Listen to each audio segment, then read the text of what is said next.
O'zbekiston mundialda Angliya va Braziliyani ortda qoldirdi. Assalomu alaykum. Kanalimizga xush kelibsiz. Yaqin daqiqalar ichida siz bilan Ekstra Sport kanali.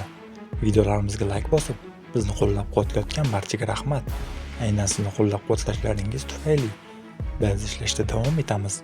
Demak, bugungi dasturimizni boshladim. $100 olishni xohlaysizmi? Jahon chempionatidagi bilimlaringizni oshirishnicha, unda hoziroq kommentariyadagi havola orqali ro'yxatdan o'ting va promo kodni kiritib $100 ni qo'lga kiriting. O'zbekiston milliy terma jamoasi o'zi ilk bor ishtirok etgan 2026-yilgi jahon chempionatida eng chidamli jamoalardan biri sifatida qayd etildi. FIFA Match Report Hub ma'lumotlarida keltirishicha, o'zbekistonlik futbolchilar o'rtacha bosib o'tilgan masofa bo'yicha Angliya va Braziliya terma jamoalarini ortda qoldirgan. Fabio Cannavaro shogirdlari har bir o'yinda o'rtacha 112 kilometrdan ortiq masofa bosib o'tgan.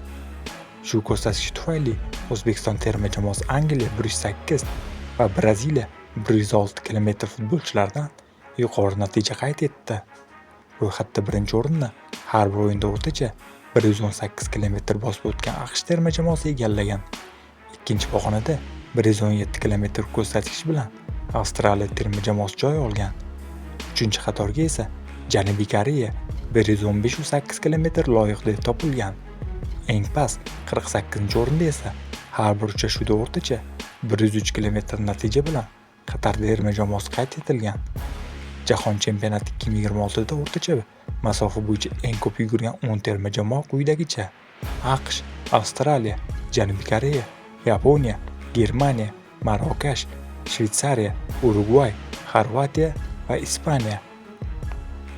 Jahon chempionatidagi ushbu ko'rsatkichlar FIFA prezidenti Gianni Infantino tomonidan ham e'tirof etilgan. Shu bilan birga, o'zbekistonliklar uchun bu jahon chempionati natija jihatdan omadli kechmadi. O'z tarixida ilk bor mundialda ishtirok etgan O'zbekiston terma jamoasi o'z guruhida so'nggi o'rinni egalladi. Cannavaro boshqaruvidagi jamoa Kolumbiyaga 1-3, Portugaliyaga 0-5 va Kongoga 1-3 hisoblarda mag'lub bo'ldi. Natijada o'zbekistonliklar musobaqani biror ochko to'plamasdan 2-11 to'plar nisbati bilan yakunladi.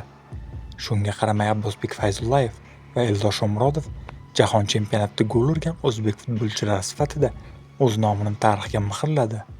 Jahon futboli hamjamiyati o'zbekistonlik charm to'p ustalariga e'tibor qarata boshladi. Qadrli do'stlar, bu ko'rsatkichlar sizning fikringiz qanday?